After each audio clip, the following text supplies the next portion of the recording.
வள்ளலார் மெய்யியல் உணர்தல் 4வது வகுப்புக்கு இணைந்திருக்கும் அனைவருக்கும் வணக்கம். இந்த வகுப்பு ஒரு கலந்துரையாடல் வகுப்பு. சென்ற 3 வகுப்புகள்ல நம்ம என்னென்ன பார்த்தோமோ, அதில இருக்கும் ஐயங்களை தெளிவு பெறதுக்கான ஒரு கலந்துரையாடல் வகுப்பு.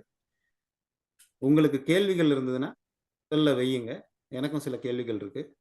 யாருக்கு கேள்விகள் இருக்கோ, நீங்க உங்களோட கேள்விகள முன்வைங்க. உங்களோட கேள்விகள் அது மீதான ஒரு கலந்துரையாடல நம்ம இப்ப தொடங்கலாம். நன்றிங்க. பழைய வகுப்போட தொடர்ச்சியா நம்ம இது 3வது வகுப்புல இருந்த ஒரு கேள்வி. அதுல சைவ சித்தாந்தத்துல இருக்கக்கூடிய சிவம் அப்படிங்கிற நிலை, அது பிரம்மன், திருமால், ருத்ரன், இந்த 3 பேரும் சிவம் அப்படிங்கிற பற்றற்ற ஆண் பெண் அற்ற நிலை சிவம். பிரம்மன், திருமால், ருத்ரன் அப்படிங்கிறது அவங்க 3 பேரும் அந்த சிவம்ங்கிற அந்த அந்த ஒரு பெருநிலைக்கு கீழே இருக்கிற மாதிரி பார்த்தோம். அதாவது படிச்சிருக்கேன். ஏன்னா இதே சம்பந்தமா நம்ம ஒரு வகுப்புல ஒரு கேள்வி கேட்டப்ப ருத்ரன்கிறது அழிக்கிற கடவுள் அப்படின்னு சொல்லிட்டு அவர் பாலாஜி அவர்கள் வச்சாங்க. அந்த அதுக்குரிய பதில நம்ம அப்புறம் பேசுவோம் அப்படிங்கிற மாதிரி போச்சு. சோ சைவ சித்தாந்தத்துல சொல்லக்கூடிய சிவம் அப்படிங்கிற அது ஆண் பெண் பாலற்ற நிலை அப்படிங்கிற மாதிரி சொல்லக்கூடியது. அது கீழே இருக்கிற பிரம்மன், திருமால், ருத்ரன் அப்படிங்கிற மாதிரி அந்த 3 நிலையும், இப்ப நீங்க இங்க கேட்ட நீங்க சொல்லக்கூடிய ஒரு அந்த பெருநிலைக்கும் உள்ள ஒரு வேறுபாடு என்ன, இல்ல ஒற்றுமை என்ன, அதை கொஞ்சம் தெளிவுபடுத்த முடியுமா? அருட்பெரும் ஜோதி, அருட்பெரும் ஜோதி, தனிப்பெரும் கருணை, அருட்பெரும் ஜோதி, எல்லா உயிர்களும் இன்புற்று வாழ்க, வள்ளல் மலரடி வாழ்க வாழ்க. அன்புக்கினியவர்களே, அனைவருக்கும் அன்பு வணக்கம். இந்த 4வது வகுப்பில் ஒரு கலந்துரையாடலாகத்தான் நம்ம வைக்கிறதுக்கு ஏற்பாடு செய்திருக்கிறோம். அதுல ஒரு முக்கியமான கேள்விகளை கேட்டிருக்கிறாங்க. இப்ப இதுல 3, அதாவது சைவ சித்தாந்தத்தின் படி நாம சொல்றோம், இங்க சிவன் என்பவர் தான், சிவம் என்பதுதான் முதன்மையானது. இதுதான் முழு முதல் கடவுள். இந்த பிரம்மா என்கிற அந்த கதாபாத்திரம், அதாவது அந்த பிரம்மா என்ற அந்த செய்திகள் எல்லாமே வேதத்தில் குறிப்பிடப்படுகிற விஷயம். அதனாலதான் பிரம்மா பிரம்மம் என்று சொல்லுகிறான். இப்ப இது தனி. இது 5 இறைவன் புறநிலையில 3ஆகவும், அடுத்த 2 நிலையில, அதாவது அகநிலையில 2 நிலையாக இருந்து மொத்தம் 5 செய்கிறார்கள் என்று சொல்றாங்க. தோற்றுவித்தல், காத்தல், அழித்தல், இதுதான் நமக்கு முத்தொழில் அப்படின்றது பொதுவா சொல்லப்பட்டிருக்கு. ஆனா இதை தாண்டி அருளல், மறைத்தல், இந்த 2 முதன்மையானது. மொத்தம் 5 செய்யறாங்க அப்படின்றது. இப்ப நாம சைவ சித்தாந்தத்தின் படி நம்ம பேசணும் அப்படின்னா, முழு முதல் கடவுளாக இருப்பவர் சிவம் தான். அதாவது சிவம், அதனுடைய இறுதி நிலை என்பது பரமசிவம் என்பதுதான். இது சமயத்தில் இருக்கக்கூடிய விஷயம். சித்தாந்தத்தின் படி சொல்லக்கூடியது எல்லாமே இது சிவநெறி சார்ந்த இதுக்கான பதில். ஆனால் வள்ளல் பெருமானார் சொல்லக்கூடிய செய்தி என்பது 6ஆம் திருமுறையில் இன்னும் ஒரு அருளாட்சி என்ற ஒரு செய்தி எப்படி சொல்றார். இந்த உலகம் எப்படி இருக்கு, இந்த பேரண்டத்துல எப்படி அருளாட்சி நடக்குதுன்னு பெருமானார் சொல்றப்ப, உச்சபட்சமாக இருப்பது அருட்பெரும் ஜோதி. அருட்பெருஞ்சோதிக்கு அடுத்தடுத்த நிலைகள் பல அருளாளர்கள் இருக்கிறார்கள். அருளாளர்ன்றது ஒரு செட்டப் மாதிரி. அதாவது ஒரு மன்னன், அவனுக்கு கீழே அமைச்சர்கள், அவனுக்கு கீழே உயிர் எப்படி மக்கள் இருப்பாங்களோ, தனித்துவமானது இறைவன் என்பது ஒருவன், அவனே அருட்பெரும் ஜோதி. அவனுக்கு கீழே பல பல கடவுள்கள் இருக்கிறார்கள் என்று சொல்றார்கள். அதாவது ஒரு சிவன் நம்ம சொல்றோம், அப்படி கிடையாது. பல கோடி சக்தர்கள் இருக்கிறாங்கன்னு வள்ளல் பெருமானார் சொல்றார். பல பிரம்மக்கள் இருக்கிறாங்கன்னு சொல்றாங்க. அப்ப நீங்க இதெல்லாம் நீங்க சிந்திக்க பாக்குறப்ப, இது வந்து ஒரு அருளாட்சி என்ற விஷயத்துல பாக்குறப்ப நம்ம நினைக்கிற மாதிரி பிரம்மன் விஷ்ணுன்றதெல்லாம் நம்ம சொல்றோம்ல, இதெல்லாம் கடந்த பிரம்மன் விஷ்ணு இவங்கெல்லாம் வந்து ஏதோ நமக்கு ஒரு ஆளை தான் காட்டப்பட்டிருக்கு. ஆனால் வள்ளல் பெருமானார் கொடுக்கக்கூடிய திருப்பாடல்களில் பல இடங்கள்ல அதாவது காக்கும் தலைவர்கள் பற்பல கோடியே என்று சொல்றார். அப்ப பற்பல கோடியே என்றார்னா ஒருவர் கிடையாது. அப்ப இந்த அதாவது இந்த இறையாட்சி என்பது பல படிநிலைகளாக இருக்கிறது என்பதுதான் சன்மார்க்கத்திலே சொல்லக்கூடிய செய்தி.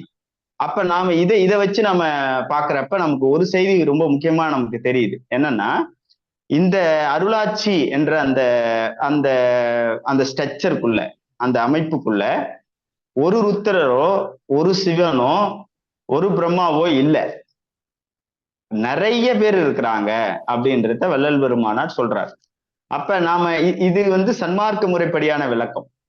இப்ப இதுலயே நீங்க வேதத்துல சொல்லக்கூடிய விஷயங்கள் வேற வேற இருக்கு. அதாவது அங்க வந்து வாயு பகவான் தான் சொல்லுவாங்க. இப்ப போன வகுப்பிலே கூட அதை பத்தி நம்ம வந்து விரிவா வந்து அந்த கடவுள்கள் பற்றி, அதாவது அதுல என்னென்ன மாதிரியான கடவுள்கள் பேர் சொல்லப்பட்டிருக்கிறது அப்படின்றத நம்ம பேசியிருக்கோம்னு நினைக்கிறேன். பேசியிருக்கிறேன். இருந்தாலும் ஒரு ஞாபகத்துக்காக நான் சொல்றேன். ரிக்வேதத்தில், அதாவது நாம சொல்லக்கூடிய தோன்று வேதம்னு சொல்லப்படுகிற வடமொழியில் அக்னி, இந்திரன், சோமன், ருத்ரன், விஷ்ணு, வர்ணன், மித்ரா, இதெல்லாம் ரிக்வேதத்தில் பேசப்படுகிற கடவுளர்கள். அதுக்கெல்லாம் ஒரு தன்மை இருக்கதா சொல்றாங்க. அதாவது இந்திரன், அவர் தான் வந்து இந்திரன் தான் அந்த இடத்துல முதல் கடவுளா பேசுறாங்க. வேதத்துல பேசப்படக்கூடிய சிவமோ சிவத்துக்கோ ரிக்வேதத்திலேயோ மற்ற அந்த ரிக், யஜூர், சாம அதர்வனத்துல சிவத்துக்கான எந்த அறிகுறியும் கிடையாது. அதுல சொல்லப்படுகிற ருத்திரனோ நமக்கோ சம்பந்தமே கிடையாது. இது முக்கியமா நம்ம புரிஞ்சுக்கணும். அப்ப நமக்கு என்ன சொல்ல, அதுல இருந்து நமக்கு ஒரு விஷயத்த நமக்கு ரொம்ப தெளிவா இருக்குது. சிவநெறியில் பொறுத்தவரையில், அதாவது தமிழ் மரபில் நெறியில பொறுத்தவரையில, அல்லது ஆகமங்களோ வேதத்திலேயோ, அதாவது வேதம் என்பது நம்ம ஒரு வேற கான்செப்ட். அது குறிப்பா ஆகமம் என்பது சமயத்திற்குரியது. ஆகமம் மட்டும். இப்ப ஆகமத்துல நீங்க சொல்லக்கூடிய விஷயங்கள்லாம் இப்ப இந்த இறையியல் தத்துவம் எல்லாம் இதுல வருது. இப்ப இந்த ஆகமத்துல நான் சொல்லக்கூடிய இந்த விஷயங்கள்லாம், இப்ப நம்ம சொல்லக்கூடிய இந்த சிவம், இதெல்லாம் வந்து ஆகம வெறியில் தத்துவ மெய்யியல்ல பேசப்படுகிற விஷயம். அதுலயும் ஏன்னா இது சித்தாந்தம் படி காரண காரியத்தோடு தான் நம்முடைய மெய்யியல் விளக்கப்படும். புராணங்களுக்கும் நமக்கு சம்பந்தம் கிடையாது.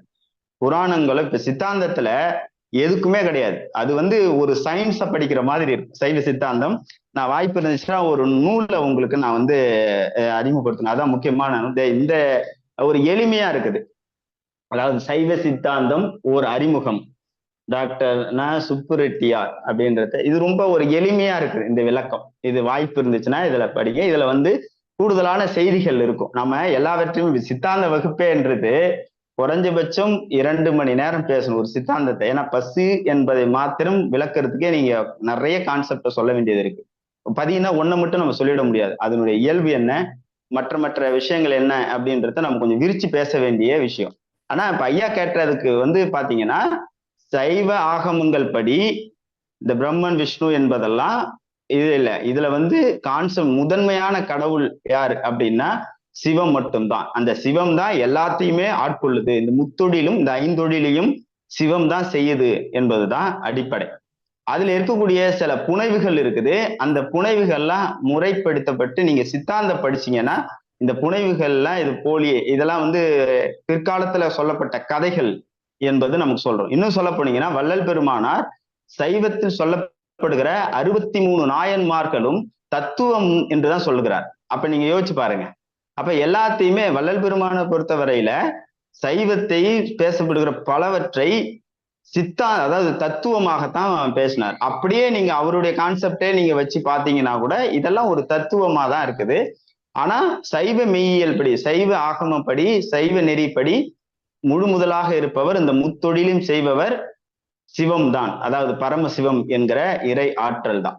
இந்த கான்செப்ட்லாம் நீங்க வந்து பிற்காலத்துல வந்து பிணைக்கப்பட்டது. இதெல்லாம் புராணங்களிலிருந்து எடுக்கப்பட்டது. அதாவது வைதீகத்திலிருந்து ஒரு கருத்தை ஆதிக்க செலுத்துவதற்கு இதெல்லாம் நமக்கு பயன்படுது என்பதுதான் செய்தி. நன்றி. அதோட தொடர்ச்சியா ஒரே ஒண்ணு. இப்ப நம்ம தமிழ் முறைப்படி பார்த்தோம்னா, ஒவ்வொரு திணைக்கும் ஒவ்வொரு இறைவனை சொல்லியிருக்கு. குறிஞ்சி திணை அப்படிங்கிறப்ப முருகன், முல்லை திணைக்கு வந்து திருமால், மருத திணைக்கு இந்திரன், நெய்தல் திணைக்கு வருணன், பாலை திணைக்கு வந்து கொற்றவை, நம்ம பத்திரகாளியம். அப்படி இருக்கிறப்ப இந்த தமிழ் முறைப்படி உள்ள 5 திணைகளுக்குரிய இறைவன் சொல்லப்பட்ட இது வந்து இதுல எங்க வர்றாங்க? நான் நிறைய கேள்வி கேட்கிறேன்னு நினைக்கிறேன். மத்தவங்க இந்த கேள்வியை வேணா நீங்க பதில் சொல்லுங்க. இல்ல நான் அத ஒரு குறிப்பா சொல்லிடுறேன். அத இப்ப நம்முடைய எல்லா செய்திகளிலுமே அல்லது நம்முடைய இறை கோட்பாடு எப்பொழுதுமே இயற்கை இயங்கியல் சார்ந்து இயற்கைக்கு பொருத்தமானதுதான் நம்முடைய சொல்லுவாங்க.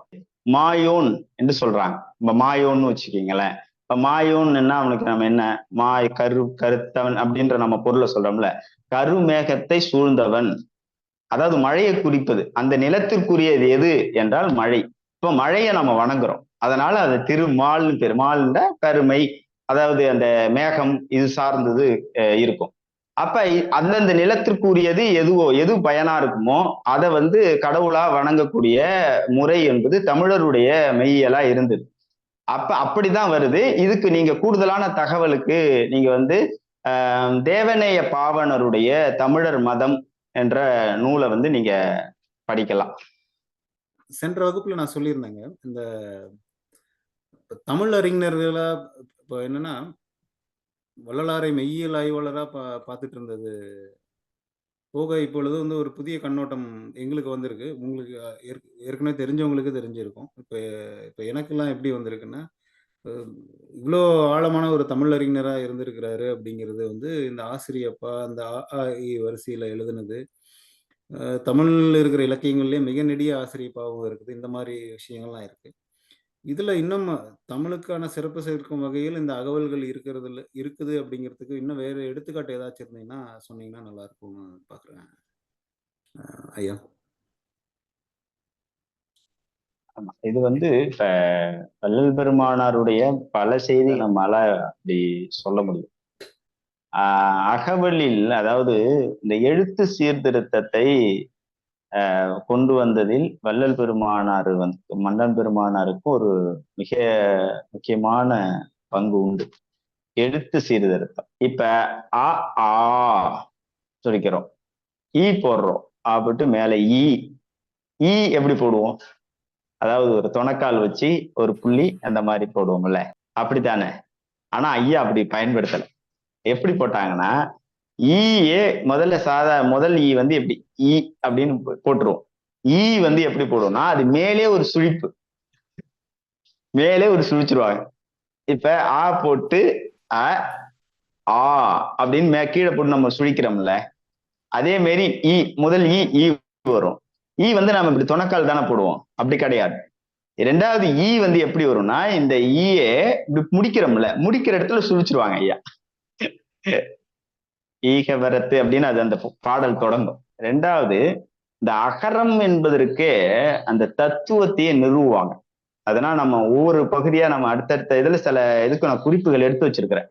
ஏன்னா இந்த அகவலுக்கு இதை சொன்னா பொருத்தமா இருக்குன்றதுனால நான் அதை அப்படியே வச்சிருக்கிறேன். ரெண்டாவது, உரைநடையில வந்து சீர்திருத்த கொண்டு வந்தவர் வள்ளல் பெருமானார். உரைநடை அதெல்லாம் செய்யுளாதான் இருக்கும். ஐயா தான் அதனுடைய ஈரியத்தை வந்து கொஞ்சம் குறைச்சி அதுல அந்த நடைமுறையில், சாதாரண நடைமுறையில் இருக்கக்கூடிய உரைநடை அதாவது தமிழ்ல உரைநடை சீர்திருத்தம் பண்ணவர்ல முதன்மையானவர் வள்ளல் பெருமானார் தான். அதே போல இந்த விண்ணப்பம் சொல்றோம்ல, விண்ணப்பம், அழைப்புதல், இன்னைக்கு துண்டறிக்கைன்னு சொல்றோம்ல, துண்டறிக்கை இது. அதே போல சின்ன சின்ன பதிப்புகள், இன்றைக்கு திருக்குறள் ஒரு சின்ன பாக்கெட் சைஸ்ல வருது, அந்த மாதிரி வருதுல்ல, அது மாதிரி திரட்டுகள். அது மாதிரி வள்ளல் பெருமானாருடைய காலத்துல அவருடைய பாடல்களை பல இடத்துல ஒரு பதிப்புத்துறையில வந்து பல வடிவங்கள்ல வந்துச்சு. அதெல்லாம் இன்னைக்கு நம்ம ஒரு எளிமையா இருக்கிறோம். ஏன்னா ஒரு பெரிய செய்திய ரொம்ப ஒரு அழகா நேர்த்தியா கொடுக்குற முறை வந்து இன்னைக்கு தொழில்நுட்பத்துல நம்ம இன்னைக்கு நிறைய செய்யறோம். வள்ளல் பெருமானார் காலத்துல பாருங்க, 150 ஆண்டுகளுக்கு முன்னாடி அவருடைய அந்த அந்த செய்தி எப்படி இருக்குதுன்றத நம்ம செஞ்சு பார்க்க வேண்டியது. அதெல்லாம் இன்னைக்கு இருக்கக்கூடிய சிறு வெளியீடு, சின்ன சின்ன பதிப்பகம், இதுக்கெல்லாம் ஒரு முன்மாதிரியாக இருந்தவர் வள்ளல் பெருமானார். இதெல்லாம் ஒரு உரைநடையிலையும் சரி, இது மாதிரி பதிப்பு துறையிலையும் சரி, இதெல்லாம் நான் இன்னும் விரிச்சு பேச வேண்டிய தலைப்புகள் இதெல்லாம். அப்ப இதெல்லாம் நம்ம பாக்குறப்ப ஒரு தமிழுக்கு வள்ளல் பெருமானார் செய்தது வந்து ஒரு மிகப்பெரிய துண்டாக தான் நம்ம பாக்குறோம். அதை நம்ம ஒவ்வொரு கட்டத்திலையும் ஒவ்வொரு செய்திகள் ஒரு ஒரு எழுத்துலயே கூட நம்ம அதை விளக்கி பேசலாம். இப்ப நீங்க சொன்னதுனால இந்த சின்ன எளிய குறிப்பு, இது ஒரு குறிப்பு தானே தவிர அதை இன்னும் கூடுதலா பேசலாம். நன்றிங்க ஐயா. இது எளிய குறிப்பு தான். ஆனா வரலாற்றுல மிக முக்கியமான தொடக்க நிலையாக இருந்திருக்கிறதாக தெரியுது. பதிப்பக துறையிலையும் சரி, எழுத்து அமைப்பு இல்ல சீர்திருத்தம்ங்கிறது சொல்றாங்க இல்லையா, அந்த இதுலயும் சரி முன்னோடியாக இருந்திருக்கிறாருங்கிறது புரியுது. ரொம்ப சரியான நல்ல தகவல். நன்றிங்க. இன்னொரு தொடர் கேள்வி. நம்ம சென்ற முறை வந்து இந்த வேதம், அப்புறம் நம்மளோட இது ஆகமங்கள், ஆமா, இதுக்கான அந்த வேறுபாடு பத்தி இன்னும் கொஞ்சம் ஆழமா பேசுறதாக நம்ம சொல்லியிருந்தோம்.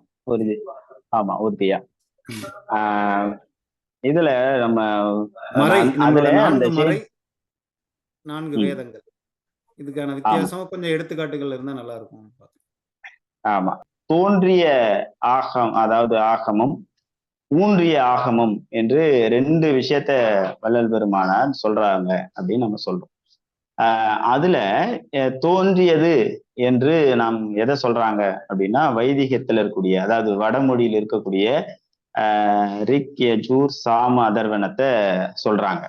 ஆனா உண்மையிலேயே அது அப்படிதானா அப்படின்றது நமக்கு ஒரு கேள்வி. நீங்க கூட கேட்டீங்க, எப்படி தானா தோன்றியது. இப்ப வேதத்துல 2 வகையான வேதங்களை போன பார்த்தோம். ஒண்ணு இறைவனால் பாடப்பட்டது ஒன்று, இன்னொன்று இவங்க சொல்லக்கூடிய தோன்றியது அப்படின்னு சொல்லக்கூடிய வேதம். இந்த 2மே 2 விதமா இருக்கு இன்னைக்கு தற்காலிகத்துல.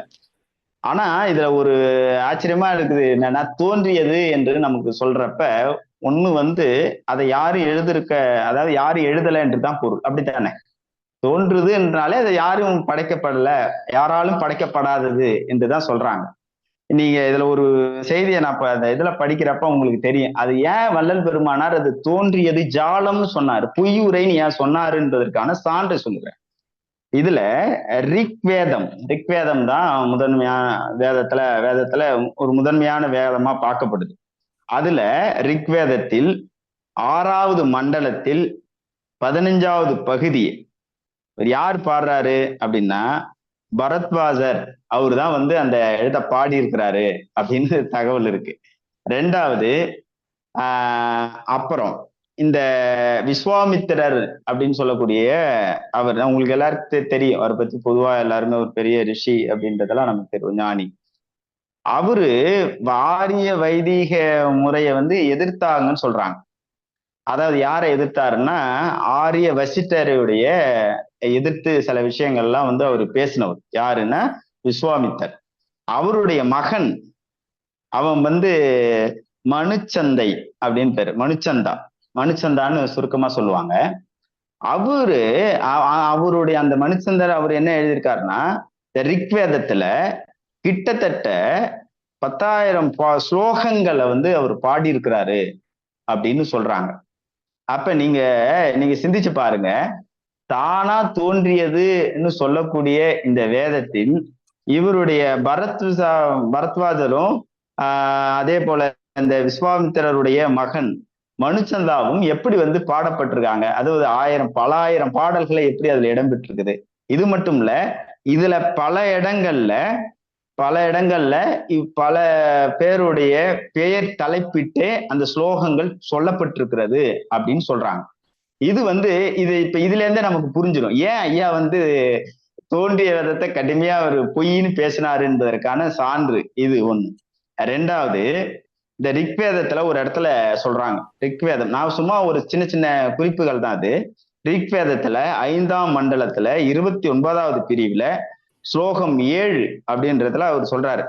என்ன சொல்றாரு, நான் ஏற்கனவே சொன்னேன்ல, அதாவது வைதிக வேதத்துல, வடமொழி வேதத்துல இந்திரன் தான் முழுமுதனையான கடவுளா இருக்கிறான். அவன் தான் அரசன் மாதிரி ஒரு முழு கடவுளா பேசப்படுது. அப்ப அந்த இடத்துல சொல்றப்ப ஒரு வாக்கியம் வருது, அது தமிழ்ல மொழிபெயர்த்து சொல்லியிருக்காங்க. இந்திரன் மதுவால் கழிக்கப்பட்ட 3 கலசங்களில் உள்ள சோமத்தை விருத்திரனை கொல்ல பருகினான் என்று சொல்றார். நீங்க விருத்தினை கொள்றப்ப அந்த 3 கலசத்துல அதாவது மது இருந்துதான், அதையெல்லாம் குடிச்சிட்டு வந்து அவனை கொல்ல பருகனான் என்று எதுல இருக்குது? ரிக்வேதத்துல இருக்கு. இது நான் சொல்றது ஒரே ஒரு குறிப்பு. இது மாதிரி நிறைய இருக்குது. அப்ப வள்ளல் பெருமானார் சொன்னது இதை அல்ல என்பதை நமக்கு ரொம்ப தெளிவா சொல்ல முடியும். அதே போல் இந்த இடத்துல இன்னொரு முக்கியமான செய்திகளை நான் உங்களுக்கு பதிவு செய்ய, தொல்காப்பியம் அரங்கேற்றப்படுது. தொல்காப்பியம் யாருடைய அவையில நிறைவேற்றப்படுது அப்படின்னா, நிலந்தரு திருவிற்பாண்டியன் அவையில தொல்காப்பியம் அரங்கேற்றப்படுது. அந்த இடத்துல இது நான் சொல்லக்கூடிய அந்த செய்தி தொல்காப்பியத்தில் சிறப்பு பாயிரம் பகுதியில இருக்குது. வாய்ப்பு இருக்கும், அதை படிங்க. நச்சினார்க்கினியர் அப்படின்றவரு ஒரு உரை எழுதுறார். அந்த உரையில ஒரு செய்தியை சொல்றார். அதாவது இந்த நான்மறை முற்றிய அதங்கோட்டாசான் என்ற ஒருத்தர் பேர் சொல்றாங்க. அவருடைய முன்னிலையிலே தான் அவரு தான் ஆராய்ந்து இந்த தொல்காப்பியத்தை உத்தரவாதம் கொடுத்த மாதிரி சொல்றாங்க. நச்சினார்க்கினியர் என்று அவர் ஒரு செய்தியை சொல்றார். அவர் யாரு அப்படின்னா ஒரு அந்தணர். இன்னைக்கு நாம சொல்ற முறையே அந்தணர் என்பவர் அறிவாளிகள் என்றத பொருள். அதை நம்ம புரிஞ்சுக்கணும். அந்தணர் என்றால் அதை பிராமணர்களை குறிப்பது என்பது இல்லை. இந்த இடத்துல ரொம்ப முக்கியமான செய்தி இது. அந்தணர் என்பவர் அறிவோர் அறவோர் என்று பொருள்ல அமையும். இதுல இந்த இடத்துல அவங்க சொல்றப்ப ஒரு செய்தியை சொல்றார். அவரு ஒரு அந்தணர், அதிலும் ஆரிய அந்தணர். அவர் சொல்றப்ப அவரே நான்மறை, அவரே என்ன சொல்றாருன்னா, நான்மறை என்பது நீங்க நம்ம சொல்ற மாதிரி ரிக் யசூர் சாம அதர்வனம் இல்லை என்று அவரே விரிவா பேசுறார். இது இல்ல அப்படின்னு சொல்றாரு. அப்ப பல பேர் அப்படின்னு சொல்றாங்க, ஆனா அது இல்ல அப்படின்னு சொல்லிட்டு ஒரு இடத்துல என்ன சொல்றாருன்னா, இப்ப இங்க பாரு, அது அவருடைய ஸ்டேட்மெண்ட்டை சொல்றாரு. அவர் என்ன சொன்னாரோ அதை அப்படியே சொல்றாரு. 4 கூறுமாய் மறைந்த பொருளும் உடைமையான் நான்மறை என்றார் என்று சொல்றார். இந்த இடத்துல அவரே சொல்றப்ப என்னது, இருக் யஜூர் சாம அதர்வன என்பாரும் உலர். அதாவது இதை இந்த வைதீகத்துல இருக்கக்கூடிய வடமொழியில இருக்கக்கூடிய வேதத்தோடு ஒப்பிடவும் இருக்கிறாங்க, ஆனா அது பொருந்தாது என்று அவருடைய வார்த்தையிலேயே சொல்றாரு. அப்ப இதுல இருந்தே நமக்கு ரொம்ப தெளிவா சொல்லுது, இந்த அறம் வேறு, நமக்கு இருக்கக்கூடிய வேதம், நம்முடைய தமிழருடைய நான்மறையும் அங்க இருக்கக்கூடிய வேதம் சொல்லக்கூடியதும் தனித்தனி என்பதை நமக்கு ரொம்ப தெளிவா சொல்றாங்க. அதே போல இன்னொரு முக்கியமான செய்தி, நான் இதை தொடக்கத்துல சொல்லணும்னு நினைச்சது, போன வகுப்புல விட்ட செய்தி இது. வேதம் என்றாலே நமக்கு என்ன பொருள் நினைச்சுக்கிறாங்கன்னா, கேள்வி கேட்க முடியாது, அப்படி கிடையாது. அது ஒரு அறிவு நூல் என்று அர்த்தம். நீங்க அதுக்கு நான் சான்று சொல்லணும்ல. இப்ப வேதம்னாலே அறிவு நூல் என்று சொல்றாங்க. அப்ப வேதம்னா என்னதான்? அது ஒரு பொதுச்சொல். இப்ப ஒவ்வொரு சமயத்திற்கும் ஒவ்வொரு மதத்திற்கும் ஒரு வேதம் இருக்கு. அது எச்சமயமா இருந்தாலும், கிறிஸ்தவர்களுக்கான வேதமா பைபிள் இருக்குது, இஸ்லாமியருக்கு குரான் இருக்கு, பௌத்தருக்குல பிடகம் இருக்கு. இது மாதிரி ஒவ்வொன்றுத்துக்கும் ஒவ்வொரு வேதங்கள் இருக்குது. இப்ப இதுல வேதம்ன்றது நீங்க எப்படி பொது சொல்லா சொல்றீங்கன்னு கூட நீங்க கேட்கலாம். அது அறிவு நூல்னு எப்படி நீங்க சொல்றீங்க அப்படின்னு கேட்கலாம். அதுக்கு நமக்கு சமகாலத்துல இருக்கக்கூடிய ஒரு சான்றை நான் சொல்றேன். இப்ப பாருங்க, தனுர் வேதம்னு ஒரு இடத்துல நம்ம பார்த்திருக்கலாம். தனுர் வித்தைன்னு சொல்லுவாங்கல்ல, தனுர் வேதம்னு ஒரு விஷயம் இருக்கு. தனுர் என்பது என்ன? வில். ஒரு வில்லை எப்படி செலுத்துவது, வில்லை எப்படி கையாளுவது என்பதை பற்றிய அறிவு நூலுக்கு பேர் தான் தனுர் வேதம்னு பேர்.